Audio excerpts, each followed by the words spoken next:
अच्छा लग रहा है? कोई दुआ सानू दवोगे? दसो की दुआ करोगे साडे वास्ते? ਮੈਂ ਤੁਹਾਡੇ ਲਈ ਦੁਆ ਇਹ ਕਰਾਂਗੀ ਕਿ ਖੁਦਾ ਤੁਹਾਨੂੰ ਹਮੇਸ਼ਾ ਦਿੰਦਾ ਰਹੇ, ਤੁਸੀਂ ਹਰ ਕਿਸੇ ਨੂੰ ਇੰਝ ਹੀ ਦਿੰਦੇ ਰਹੋ। ਸ਼ਾਬਾਸ਼। ਅਸੀਂ ਵੀ ਦੁਆ ਗੋ ਕਿ ਖੁਦਾ ਤੁਹਾਡੇ ਅੱਛੇ ਨਸੀਬ ਕਰੇ।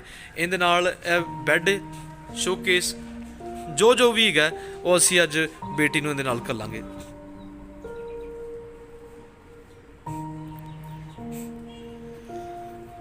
ਫਰਨੀਚਰ ਮਾਰਕੀਟ ਦੇ ਵਿੱਚ ਅਸੀਂ ਸ਼ੁਕਰਗੁਜ਼ਾਰ ਹਾਂ ਤੁਹਾਡੇ ਸਾਰੇ ਤਾਵਣ ਵਾਸਤੇ, ਤੁਹਾਡੀ ਮੁਹੱਬਤ ਵਾਸਤੇ। ਸਾਡੀ ਖਿਦਮਤ ਅੱਛੀ ਲੱਗੇ ਤਾਂ ਜ਼ਰੂਰ ਸਾਡਾ ਮੋਢਾ ਜੋੜਨਾ ਤਾਂ ਕਿ ਅਸੀਂ ਬਹੁਤ ਜ਼ਿਆਦਾ ਬਰਕਤ ਦੇਵੇ। ਜਿੰਨੇ ਖੁਦਾ ਦੇ ਲੋਕ ਦੇਖ ਰਹੇ ਨੇ, ਖੁਦਾ ਤਾਂ ਬਹੁਤ ਜ਼ਿਆਦਾ ਬਰਕਤ ਦੇਵੇ ਤੇ ਬਲੈਸ ਕਰੇ। ਖੁਦਾ ਦੇ ਖੂਬਸੂਰਤ ਨਾਚ ਤੁਹਾਨੂੰ ਸਾਰਿਆਂ ਨੂੰ ਸਲਾਮ ਪਹੁੰਚੇ। ਮੈਂ ਨਵੀਦ ਮਸੀਹ। ਵੀਡੀਓ ਸ਼ੁਰੂ ਹੋਣ ਤੋਂ ਪਹਿਲਾਂ ਇੱਕ ਛੋਟਾ ਜਿਹਾ ਕਲਿੱਪ ਦੇਖਣਾ। ਇਸ ਬੇਟੀ ਨੂੰ ਆਪਣੀ ਬੇਟੀ ਸਮਝ ਕੇ, ਆਪਣੀ ਭੈਣ ਸਮਝ ਕੇ ਸਾਡੇ ਨਾਲ ਮੋਢਾ ਜੋੜ ਸਕਦਾ ਹੈ। ਅਸੀਂ ਇਸ ਨੇਕ ਕੰਮ ਨੂੰ, ਅੱਛੇ ਕੰਮ ਨੂੰ ਕਰ ਸਕਦੇ। ਇਹ ਵੀਡੀਓ ਸਾਰਿਆਂ ਨਾਲ ਮਿਲ ਕੇ ਸਾਂਝੀ ਕੀਤੀ ਸੀ ਕਿ ਇਸ ਫੈਮਿਲੀ ਨੂੰ ਤੁਹਾਡੀ ਜ਼ਰੂਰਤ ਹੈ, ਹੱਕਦਾਰ ਫੈਮਿਲੀ ਹੈ, ਜ਼ਰੂਰ ਆਪਣਾ ਹੱਥ ਵਧਾਓ। ਮੈਂ ਸ਼ੁਕਰਗੁਜ਼ਾਰ ਹਾਂ तमाम ਉਹਨਾਂ ਦੋਸਤਾਂ ਵਾਸਤੇ ਜਿਨ੍ਹਾਂ ਨੇ ਆਪਣਾ ਹੱਥ ਇਸ ਫੈਮਿਲੀ ਵਾਸਤੇ ਵਧਾਇਆ ਹੈ।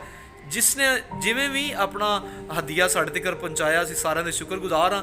ਅੱਜ ਮੈਂ ਫਰਨੀਚਰ ਮਾਰਕੀਟ ਦੇ ਵਿੱਚ ਇਸ ਬੇਟੀ ਵਾਸਤੇ ਫਰਨੀਚਰ ਲੈਣ ਆਇਆ ਵਾਂ। ਕਿਹੜਾ ਉਹਨੂੰ ਅੱਛਾ ਲੱਗੇਗਾ ਸੈੱਟ, ਉਹਨੂੰ ਲੈ ਕੇ ਦੇਵਾਂਗਾ। ਅਸੀਂ ਸ਼ੁਕਰਗੁਜ਼ਾਰ ਹਾਂ ਕਿ ਖੁਦਾ ਹਮੇਸ਼ਾ ਆਪਣੇ ਲੋਕਾਂ ਦੀ ਹਿਫਾਜ਼ਤ ਕਰਦਾ ਹੈ, ਆਪਣੇ ਲੋਕਾਂ ਦੀ ਇੱਜ਼ਤ ਰੱਖਦਾ ਹੈ ਤੇ ਬੇਟੀਆਂ ਦੀਆਂ ਸ਼ਾਦੀਆਂ ਦੇ ਵਿੱਚ ਕਿਸੇ ਚੀਜ਼ ਦੀ ਕਮੀ ਨਹੀਂ ਆਉਣ ਦਿੰਦਾ। ਮੈਂ ਸ਼ੁਕਰਗੁਜ਼ਾਰ ਹਾਂ ਤੁਹਾਡੇ ਸਾਰਿਆਂ ਦਾ। ਅਗਰ ਤੁਸੀਂ ਸਾਡਾ ਸਾਥ ਨਾ ਦਿਓ ਤੇ ਅਸੀਂ ਕੁਝ ਨਹੀਂ ਕਰ ਸਕਦੇ। ਅੱਜ ਅਸੀਂ 2024 ਦੂਸਰਾ ਮਹੀਨਾ ਤੇ ਉਹਦੀ 11 ਤਰੀਕ ਨੂੰ ਬੇਟੀ ਦੀ ਬਰਾਤ ਹੈ। ਅੱਜ 2 ਦਿਨ ਪਹਿਲੇ ਫਰਨੀਚਰ ਲੈਣ ਆਏ ਹਾਂ। ਅਸੀਂ ਸ਼ੁਕਰਗੁਜ਼ਾਰ ਹਾਂ। ਸਾਰੀ ਬਰਾਤ ਵੀ ਦਿਖਾਵਾਂਗਾ ਤੇ ਤੁਹਾਡੇ ਸਾਰਿਆਂ ਵਾਸਤੇ ਮੈਂ ਬਾਰ-ਬਾਰ ਸ਼ੁਕਰੀਆ ਅਦਾ ਕਰ ਰਿਹਾ ਹਾਂ ਕਿ ਅਗਰ ਤੁਸੀਂ ਸਾਡਾ ਸਾਥ ਨਾ ਦਿਓ ਤੇ ਅਸੀਂ ਇਹੋ ਜਿਹੇ ਫੈਮਲੀਆਂ ਦੇ ਕੋਲ ਨਹੀਂ ਜਾ ਸਕਦੇ। ਆਓ ਪੂਰੀ ਵੀਡੀਓ ਦੇਖਣਾ ਤੇ ਬਾਬਰਕਤ ਵੀਡੀਓ ਹੈ, ਅੱਗੇ ਵੀ ਸ਼ੇਅਰ ਕਰਨਾ ਤਾਂ ਕਿ ਅਸੀਂ ਇਸ ਖਿਦਮਤ ਨੂੰ, ਇਸ ਤੋੜੇ ਨੂੰ ਅੱਗੇ ਲੈ ਕੇ ਜਾ ਸਕੀਏ। ਵੇ ਸਭਨਾਂ ਨੂੰ ਫਿਰ ਦੇ ਕੇ ਕਿਸੇ ਕੋਲੋਂ ਵੀ ਨਹੀਂ ਮੰਗਦਾ। ਵੇ ਸਭਨਾਂ ਨੂੰ ਫਿਰ ਦੇ ਕੇ ਕਿਸੇ ਕੋਲੋਂ ਵੀ ਨਹੀਂ ਮੰਗਦਾ। ਮਾੜਾ ਭਾਵੇਂ ਚੰਗਾ ਆਵੇ, ਮੁਫਤ ਖਜ਼ਾਨੇ ਯਿਸੂ ਵੰਡਦਾ। ਉਹ ਰਾਜਿਆਂ ਦਾ ਰਾਜਾ ਏ, ਉਹਦਾ ਤਖਤ ਲਗਾਏ ਹਰ ਵੇਲੇ। ਵੇ ਸਭਨਾਂ ਨੂੰ ਫਿਰ ਦੇ ਕੇ ਕਿਸੇ ਕੋਲੋਂ ਵੀ ਨਹੀਂ ਮੰਗਦਾ।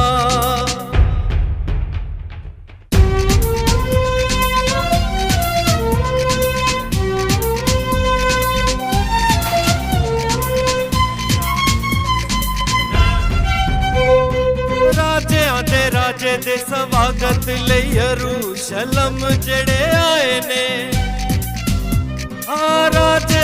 ਰਾਜੇ ਦੇ ਸਵਾਗਤ ਲਈ ਯਰੂਸ਼ਲਮ ਜਿਹੜੇ ਆਏ ਨੇ। ਕਾਲੀਆਂ ਵਿਛਾਈਆਂ ਪੇੜਾਂ ਦੀਆਂ ਰਾਵਾਂ ਵਿੱਚ ਕਈਆਂ ਕੱਪੜੇ ਵਿਛਾਏ ਨੇ। ਗੂੰਜਿਆ ਹੋਸ਼ਾਨਾ ਵਾਲਾ ਨਾਰਾ ਜਿਹੜੀ ਗਲੀ ਚੋਂ ਉਹ ਲੰਘਦਾ। ਗੂੰਜਿਆ ਹੋਸ਼ਾਨਾ ਵਾਲਾ ਨਾਰਾ ਜਿਹੜੀ ਗਲੀ ਚੋਂ ਉਹ ਲੰਘਦਾ।